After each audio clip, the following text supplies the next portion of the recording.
The windward side of the island is known for exciting places of interest: the rainforest, Little Tobago, and the Richmond Great House Inn and African Museum, or site for this week. In the next half hour, I'll tell you why this property is important to Tobago. In the meantime, here's a look at what's to come. I'm Davia Chambers, and this is Let's Talk Tobago. Tobago House of Assembly to phase out the use of polystyrene. Details on Habitat for Humanity courtesy call, and later we take you to the primary school's agricultural prize-giving function.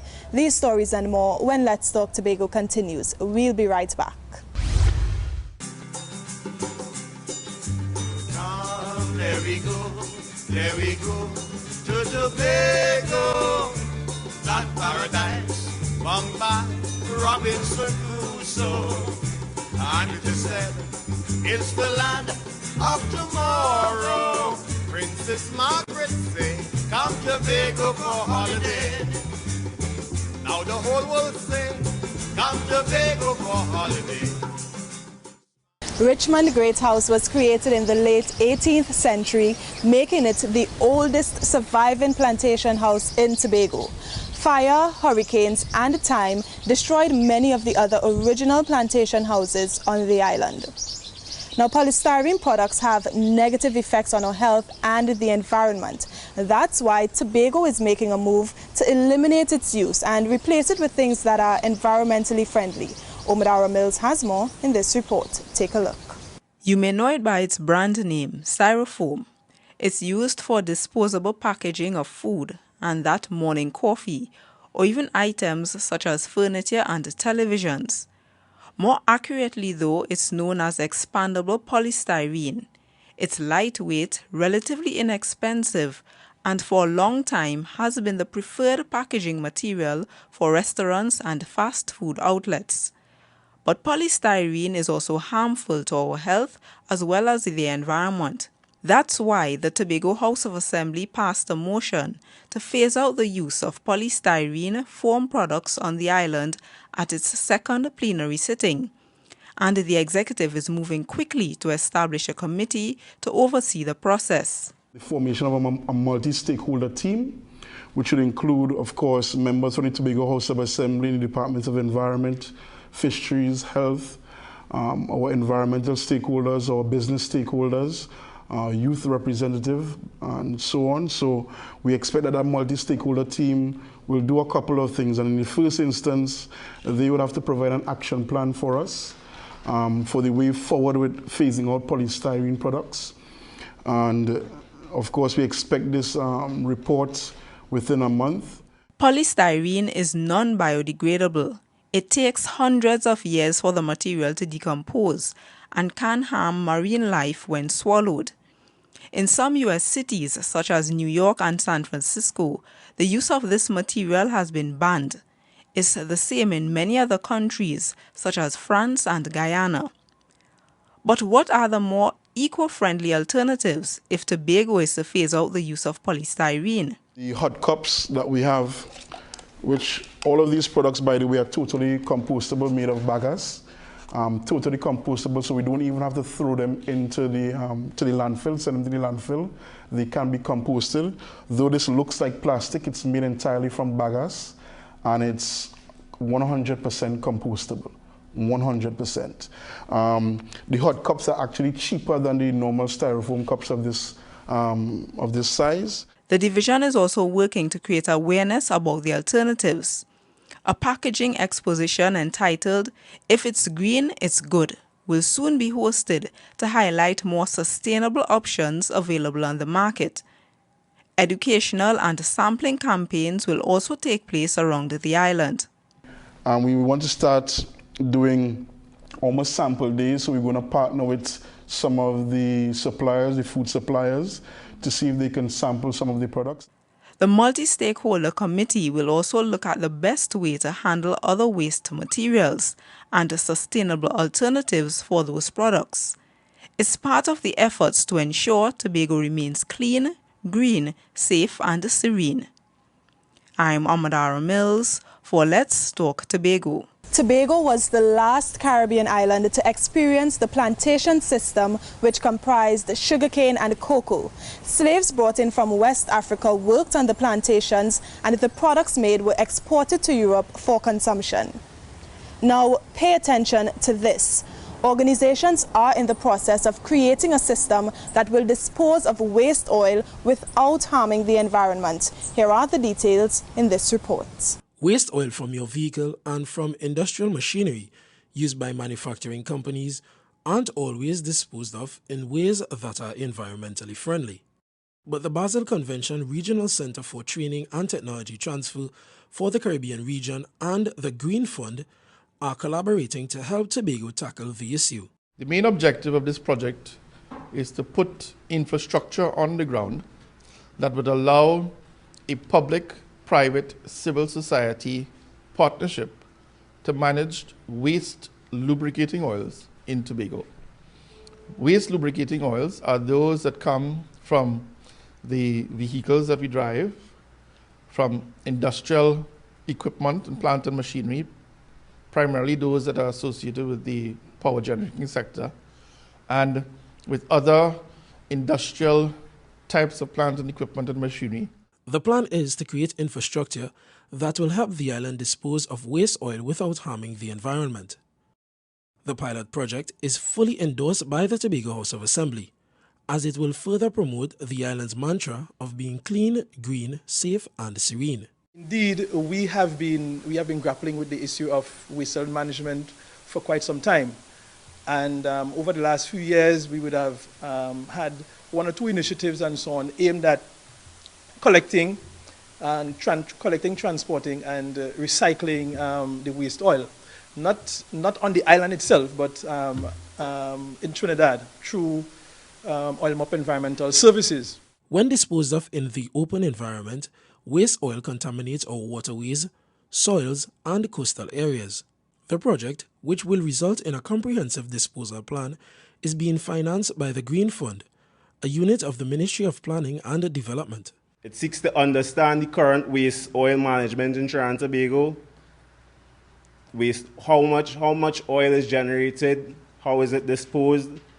It looks at developing policy and legislative inputs to help with the management of waste oils. It looks at bringing new technology and innovation into the area of waste oil management by developing a demonstration facility with technology for refining waste oils. The pilot project cost more than $3.5 million. The first component, which included a background study, has been completed. Component 2, policy and system development, as well as market analysis, will be finished in the next 4 months. The final component should be ready by December. It includes a business plan, preparing documents for the supply and operation of the plant, training, and preparing expressions of interest for the operation of the plant. I'm Keishon Wilson for Let's Talk Tobago. Slavery started in Tobago in the late 1760s, but was abolished between 1834 and 1838. After the abolition, slaves were required to leave the plantation, and arrangements were made for them to purchase and settle on lands outside of the estates. Now, someone once said, a goal without a plan is just a wish. Running an organization is difficult without a plan of action. That's why in this next story, we tell you the plans of the Division of Food Production, Forestry and Fisheries. Listen up. We all need food to survive, so food security for Tobago is the top priority for the Division of Food Production and Fisheries. Hayden Spencer, the Food Production Secretary, says there's a number of initiatives that can contribute to ensuring Tobago can produce enough food for its population in the coming years.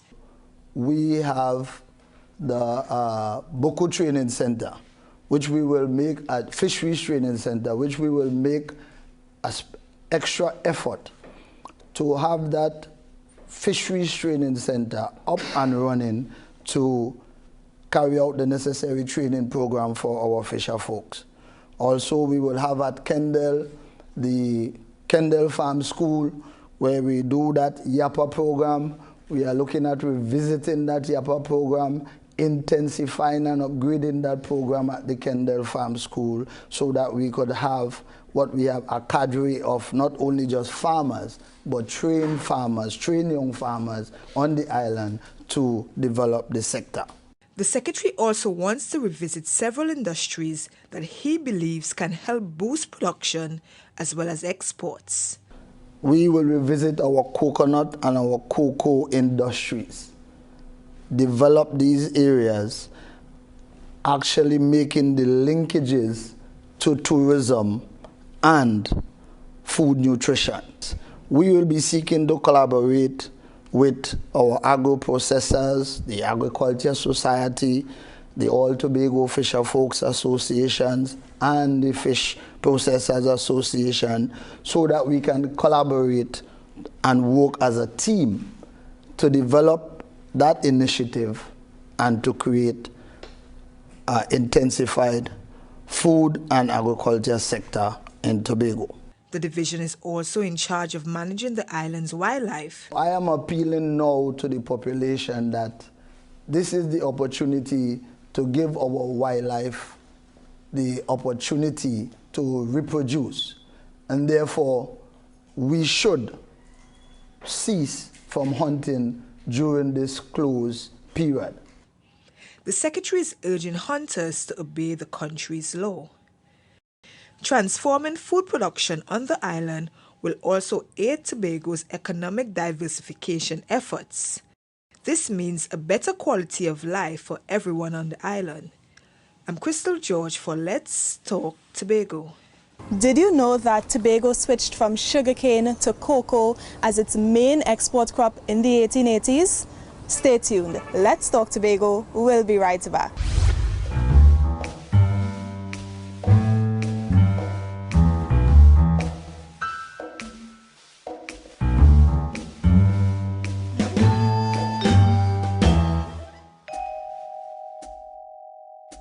Today, Richmond Great House is owned by Tobagonian Hollis Lynch, a professor of African history in New York City. He purchased the property in 1973 and created the art museum using artifacts from his many trips to Africa. Now, it's never easy getting the finances to construct a home. That's why two organizations are coming together to help low-income families in Tobago get a much-needed start. Let's take a look. Habitat for Humanity has built several homes in Trinidad. In 2016, they served 16 families. But they haven't had much of a presence in Tobago. That's about to change, though, as the organization met with Chief Secretary Kelvin Charles and a team from the Assembly to discuss how they can lend support to the island's residents. We have concentrated on Trinidad quite a bit, and I think it's time that we put our attention in Tobago, especially as it relates to housing and human settlements, especially as it relates to disaster preparedness. Habitat for Humanity also treats with disaster reduction. They have brought this program to Tobago, where they have started a project to build at least 8 retaining walls in Moria. Number 2 is a little behind. It's taken a little time to complete. And number 3, which just started last Monday, I'm being told by my staff, it's almost completed. An international team of 12 students from the Austin Peay State University, as well as their 2 tutors, were here for 1 week in Tobago. They were building the walls, putting up the walls, the steel, pouring the columns. And then you had 13 members of the community just stop by and said, listen, put my name down, I want to support. And they just came in and threw in their sweat. The organization really wants to help families in need of housing. The average Habitat house in Trinidad and Tobago measures 27 by 21 square feet. Monthly mortgage payments over a 30-year period average $600 TT. This is more affordable than the average rent in the local real estate market, allowing low-income families a chance at affording a comfortable home. Chief Sec seems very amenable to supporting Habitat. The other secretaries that were there seems very willing to extend their arms, community and settlements, on how we can really bring together the communities of Tobago to address the whole issue of poverty housing and really providing decent shelter for low-income families. Habitat for Humanity will be working alongside the Division of Community Development, Enterprise Development and Labor, as well as the Division of Settlements, Urban Renewal and Public Utilities to meet their goals. I'm Caroline Wallace for Let's Talk Tobago. The guest annex is located at the back of the main house. In the colonial days, it served as a servant's quarters. It was refurbished in 1998 and today has 3 guest units to accommodate short stays. Now come with me as I tell you about the development of the Buku goat and crab race in Tobago. This is part of our segment called Footnotes, where we look at development through the years, the highs and the lows, the milestones and memorable moments since 1980 when the new Tobago House of Assembly was formed. Here's this week's Footnotes.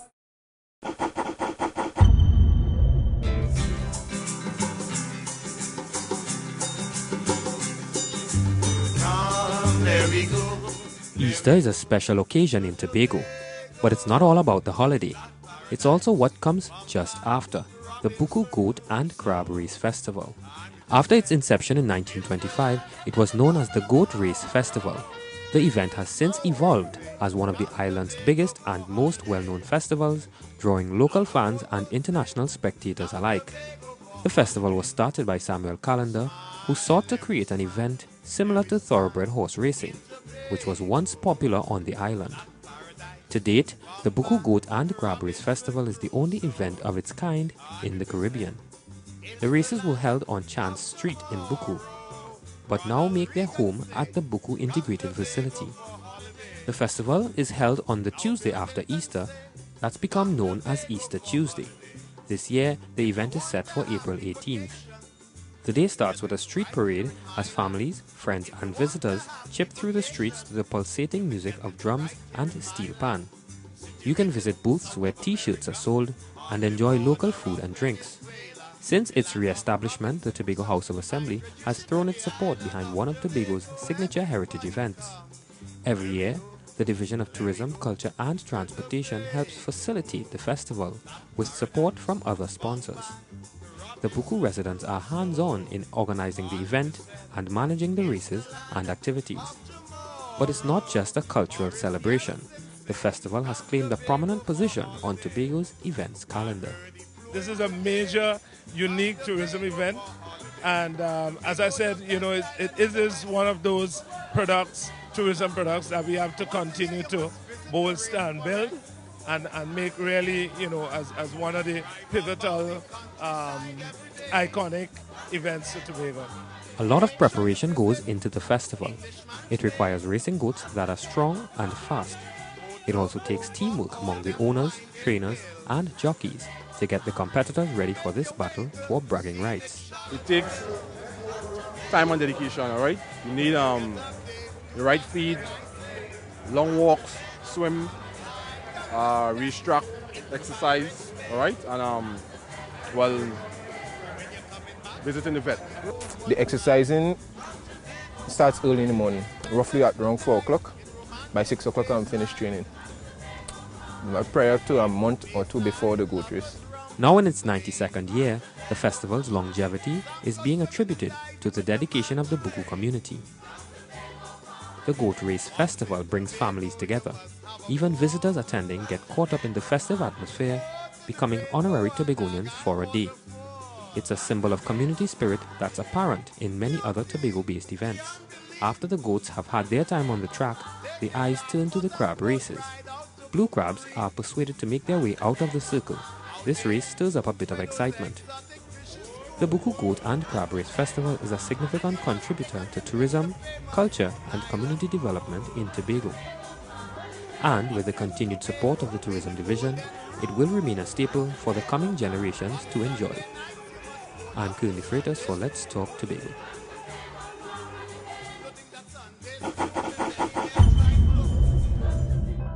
In 1956, British actress Deborah Kerr, who starred in Heaven Knows Allison, spent a weekend at Richmond. It's time to take a break, but when we return, we take you to the primary school's agricultural prize-giving function. Don't go anywhere. Let's Talk Tobago. We'll be right back. Stay with us.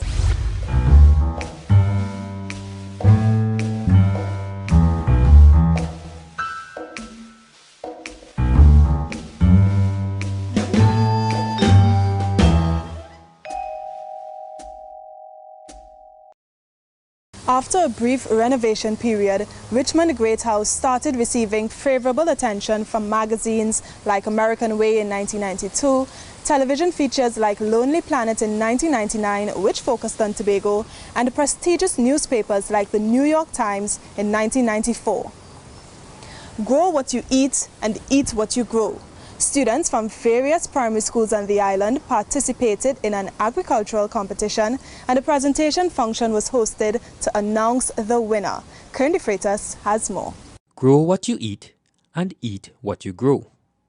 That was the message and the theme behind the 2016 Agricultural Science Competition hosted for primary school students across Tobago. The students learned about various species of plants and animals. The program is helping the island to enhance its agricultural industry by increasing interest in and educating the future generation. The division was pleased to be part of the 2016 Annual Primary Schools Agricultural Science Competition. Our role as a division is to facilitate the agricultural process for stakeholders throughout Tobago, with the hope that our input would redound to an overall strong and thriving industry and better and improved standards of living for various stakeholders. The competition is also an avenue for strengthening food security. This is why the division lent its support to the participating schools. In the 2016 Annual Primary Schools Agricultural Science Competition, we facilitated the process by 1. Providing seedlings, other planting materials and livestock at a cheaper cost. Emphasis here on cheaper. 2. Some schools were able to benefit from tractor services. 3. Technical advice from our extension officers were given to schools. More than 10 primary schools competed for the top prize. Moriah Government Primary School emerged winners, with Pembroke Anglican Primary School in second place. Third spot went to Wim Anglican Primary, while Speyside Anglican was fourth and Black Rock Government fifth. The competition also had a few other key benefits for the students. It allows you an opportunity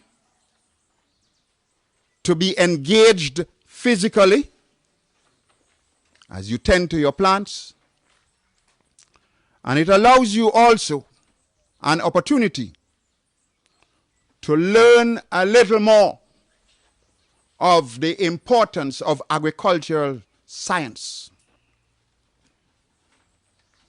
Understanding the seasonality of some crops. The agricultural science competition was judged by the extension officers attached to the Division of Food Production and Fisheries. I'm Kern de Freitas for Let's Talk Tobago. Richmond Great House would reopen soon for tours and vacation bookings. To keep guests occupied, there's a pool, a tennis court, a museum and a library. Management wants you to know that events from small weddings to reunions are also facilitated here on the property. Live, breathe, dance. Dance Ensemble hosted a presentation function to recognize the accomplishments of their members. Have a look at this story. The sphere of dance in Tobago is changing. A new generation of dancers are showing that Tobagonians have an abundance of talent. They're part of the Dance Ensemble group, students who recently celebrated success in their dance examinations. They took the opportunity to show off what they learned during an award presentation function at the Signal Hill Secondary School. Their performances are an indication that dance in Tobago has developed tremendously. Back then, all we knew was just the rhythm and the count. For the walls was 1, 2, 3, 4, 5, 6. For the quick step, the rhythm we knew was slow, slow, quick, quick. Slow, quick, quick, slow. Quick, quick, slow, slow. For the rumba, you had a count. 4, 1, 2, 3, 4, 1, 2, 3. And if we knew then what you know now, I would tell you that we would not have done those exams at that time at all. The theme of the awards function was Spice. Candidates were recognized for their outstanding performances in various categories, from the social dance division to as high as the Gold Bar 2. Modern dance candidates are now much more focused on technique, poise, and style, and they're excelling in their exams. Candidates are now aware of the technique, footwork, alignment, poise, style, and candidates are so aware that they are now vying for honors in these examinations. No longer are they satisfied with just passing the exams. As a matter of fact, 30% of the candidates this year in their sit-ins acquired honors. During the function, the crowd had a taste of what the young students learned. The students were also happy to show off their new skills. Dance ensemble members meet on Saturdays for practice and encourage others who would like to perform to join their group. The group isn't just about dancing though, they also host social events. Quite apart from the dance, we also engage in other social activities. We have our sports and family day, we have various socials that we have, and we participate from time to time in various competitions in Trinidad. Dance Ensemble participated in the Tobago Dance Sports Championships in 2014 and the 2016 Caribbean Regional Dance Classic. I'm Kern De Freitas for Let's Talk Tobago. And it's time to have Your Say, the segment of our program where we hear what you, the viewers, have to say. Today we're asking, what is your suggestion for replacing the inter-island cargo ferry? Here's what you had to say. Instead of spending all the millions into invest in the old one, is to get your own, build a new boat and done with that. Yeah, I think they should buy 2 new boats and that will solve the problem, you know what I'm saying? Because buying a used boat, I think that's more problem, you know what I'm saying? So I'd say just as the fast ferries, so we had them leased and then we purchased them and we have them as our own. I think the same should go for the cargo vessel also. Purchase a new vessel so that our business people can be able to have their goods come to them and not be troubled, because right now business people are troubled. I agree with them when they said concerning the bridge that they wanted to put from Tobago to Trinidad, a bridge so that they'll be able to have everybody come from, I think it's from Toco, they'll be able to have a bridge and be able to transport vehicles that way. Well, seeing that Tobago depend on the inter-island ferry for most or if not all of its goods and material, I think it is imperative that we get a brand new ferry. They have to source the money somewhere, somehow, get a brand new ferry so that we could, because if we don't have that fast ferry, how are we in Tobago going to survive? Trinidad and Tobago should look into purchasing their own vessels. Leasing is okay, but I think if you add up the cost, sometimes when something is yours and you have ownership of it, it's easier to manage as opposed to a company just pulling out 2 weeks before and just giving you that short deadline to work with. Prime Minister of Trinidad and Tobago should get new stuff, because it doesn't make no sense renting something that breaking down every minute. It brings pressure on Trinidad and Tobago itself. We close another edition of Let's Talk Tobago, and as always, we thank you for watching. Please email us with your comments or queries about the program, and be sure to visit our website, like us on Facebook, and subscribe to our YouTube channel. From our house to yours, I'm Davia Chambers, along with the Department of Information, Office of the Chief Secretary, Tobago House of Assembly, wishing you a safe and very productive week. We close now with a montage of the Shouter Baptist Celebrations 2017. Do enjoy.